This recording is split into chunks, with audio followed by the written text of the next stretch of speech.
Everybody, what is going on? It is Crypto Bobby. Hope you are having a great day, great night, wherever you're watching or listening in from. The big news today that just came out within the past few hours revolves around Ethereum and specifically ETH futures that are potentially on the way. A story broken by Frank Chaparro from Business Insider, aka my man Frankie Scoops. Moving markets today, which is pretty incredible to think about. So want to look into kind of what the announcement around ETH futures might mean. Does it mean anything at all? What happened when Bitcoin futures were announced? What happened when Bitcoin futures started trading? And also take a look into the Bitmain IPO because there was some good research put out by BitMEX. BitMEX specifically as a research group or research team, the exchange that a lot of people use to trade with leverage. They actually have a pretty good research blog team that does some nice analysis, and they did some analysis on the Bitmain IPO that I think is worth taking a look at and discussing because it is going to be one of the higher, if not the highest profile IPO in the related to cryptocurrency basically ever. And I think it's pretty divisive. A lot of people do not like Bitmain, especially the hardcore Bitcoin kind of maximalists, because Bitmain is so influential. Jihan Wu is so influential in the Bitcoin Cash community, also has taken out a massive position in Bitcoin Cash, but we will touch on all of that and more. Hit that thumbs up button, hit that like button though, helps get this video out to as many people as possible, and always appreciate that. So hopping into it right now, looking at the chart at around 3 o'clock today, when a story was released from Business Insider, the price of Ethereum started spiking here. If you're watching on the YouTube video, you can see the price of Ethereum kind of bottomed out today around 272 on the USD, is up around 4% since then. So not a massive move, but you see really strong buy volume on this green candle here, with ETH moving about 3%. And that has everything to do with this story that just came out from Business Insider, from Frank over there. And it is in regards to the Cboe, which is one of the larger kind of futures exchanges in addition to the CME. But Cboe is telling market makers that it is close or getting close to launching ETH futures. And that is, Frank says that's a big step in crypto's evolution. So just popping down here, kind of what that all means. So basically the Cboe has started to tell its market makers, the Cboe was the first kind of market to launch Bitcoin futures, and they are working to be the first to launch Ether futures as well, and they're hoping to launch that by the end of 2018.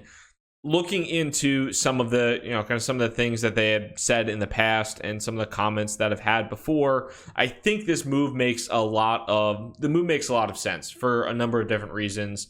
One of the big ones being that the SEC had provided some clarity in the past year or so, in the past few months or so, when one of the SEC directors came out in June and said that the SEC did not view the trading of Ether as violating securities laws, and that Ether may have been a security initially, but is no longer a security.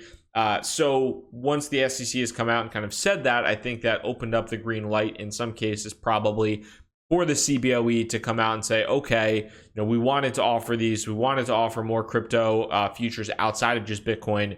We've just been given the green light. It's time to roll. So you're going to see that. I think you're going to see potentially that the Cboe is really working towards getting that done in 2018.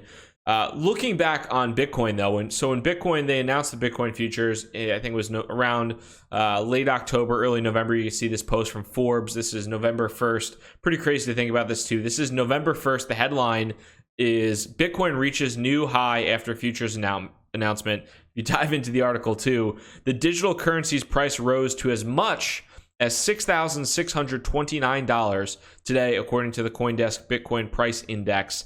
And that was after the exchange operator CME Group announced plans to launch Bitcoin futures later in the year. So, first of all, funny to look back at the price. Actually pretty close to where Bitcoin is today. $6,629 was a reason to celebrate back then, but that was much on the backs of the Bitcoin futures being announced. Now, if we go back to and look at the Bitcoin charts as a whole, one of the things that might be interesting, at least that I'm thinking about, is with this announcement, Ethereum has been getting absolutely crushed in comparison to Bitcoin, absolutely crushed in comparison to the US dollar. Will there be continued hype going into this kind of announcement around ETH futures, and will that hype meet the same level of demise that Bitcoin did the second those kind of futures went live? So if we go back to see Bitcoin as a whole, so we'll see BTC, we'll go to GDAX here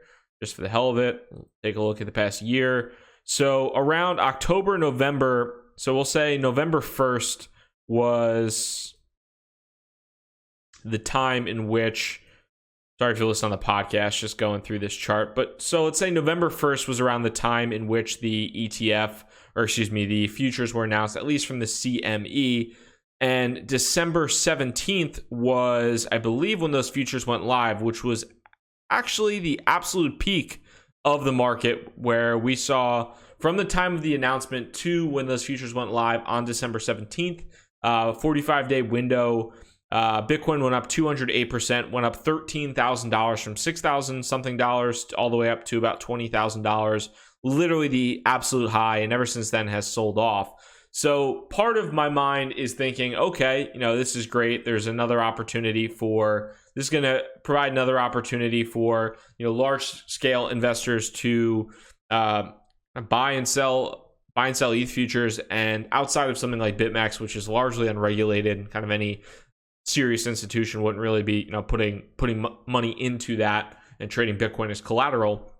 But potentially something like the Cboe would open that opportunity. But when it comes to futures, I mean, it's not just a one-way market. It's not just, obviously, the price of Ethereum is going to skyrocket because now institutional investors can put money into into Ethereum or into Ether. They could actually, obviously, short the market as well. And as you've seen with Bitcoin, the price of BTC, ever since the futures have gone live in mid to late December, for the most part, the price of Bitcoin has not done very well. So kind of my initial short-term hypothesis, and this is based off absolutely nothing but an educated guess and speculation, would be, hey, we might see a nice little run on the price of ETH, or at least a little bit of a recovery for the time being up into, or maybe as these talks get substantiated a little bit more, maybe as an official announcement comes out or something like this, because right now this is just a scoop from Frank. But as we get into it, will we see a run up into the actual trading of those futures, and then similar to Bitcoin, see that fall off the face of the earth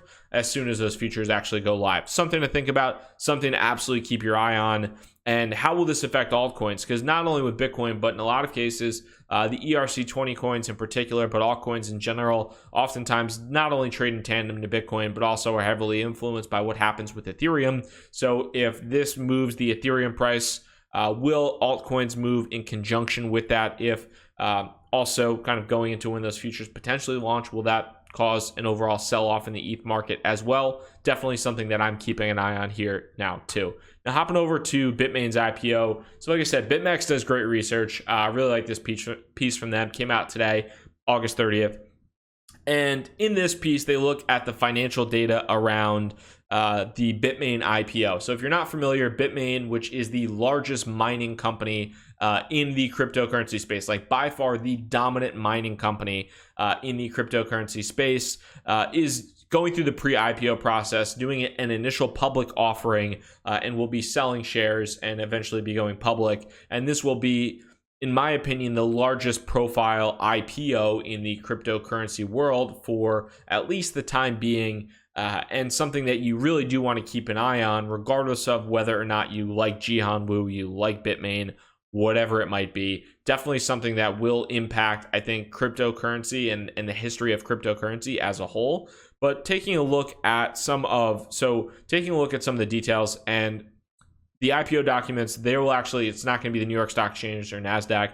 Bitmain will be going public on the Hong Kong Stock Exchange, likely at, likely towards the end of 2018. But a couple of the different interesting points that were made is just a breakdown of the business lines for Bitmain's position and how they're kind of positioned in the market. And the biggest thing for them is really the ASIC designing, the mining machine assembly, and the distribution. That is where they have some of the biggest impact, or really the biggest market share. They have an 85% market share when it comes to ASIC design and distribution of those ASICs and that mining equipment. They're also a massive mining pool operator, and they used to be a pretty large mining farm operator. I think at one point in time, about 20% of their revenue came from actually mining, and now that's down to about 3.5% to 4%.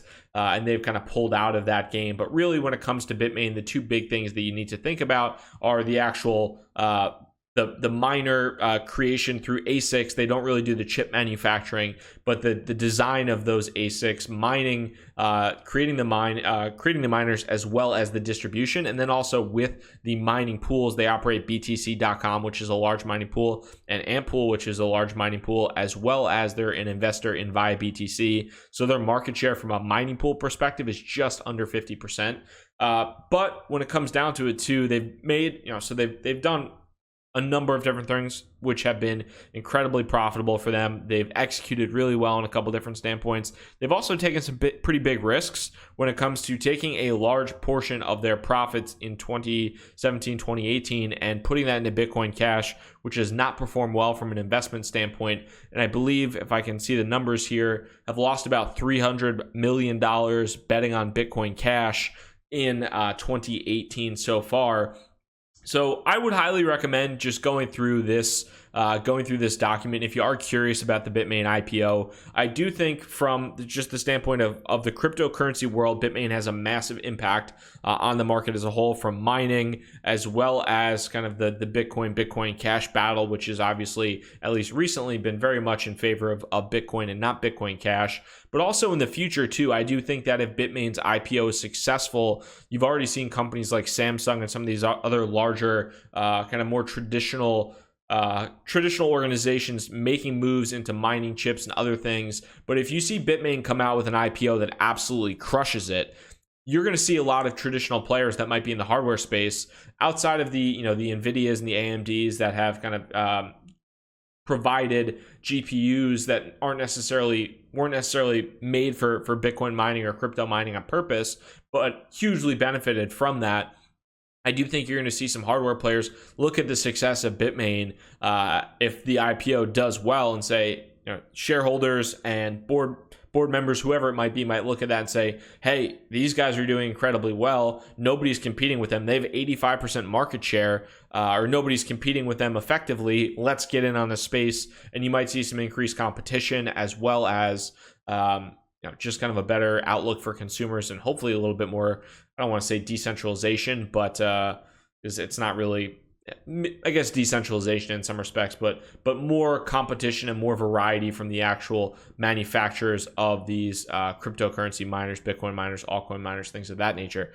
So highly recommend taking a look at that. Now, outside of that, today, I think, like I said, the big thing is the ETH futures announcement. Definitely something worth keeping an eye on. Right now, it's just kind of initial news, but will we get some kind of concrete information from the Cboe soon? Will there be a date put in place? If there is concrete information, I think you'll probably see the price of Ethereum or ETH continue to do well. And then in addition to that, if we do see concrete dates, will we see a similar pattern to what happened with Bitcoin, where you got a really strong run with Bitcoin from when the futures were announced, the old buy the rumor, sell the news, kind of buy the test net, sell the main net, buy the announcement, sell when the futures actually happen. Will we see that with Ether once larger investors can short, once larger investors can short a very regulated product for Ether? That's what I'm keeping an eye on today. If you enjoyed this video, hit that thumbs up button, hit the like button. If you're new here by any chance, would love for you to subscribe. Thank you so much for your time today. Crypto Bobby signing out. Hope you have a good one. Peace.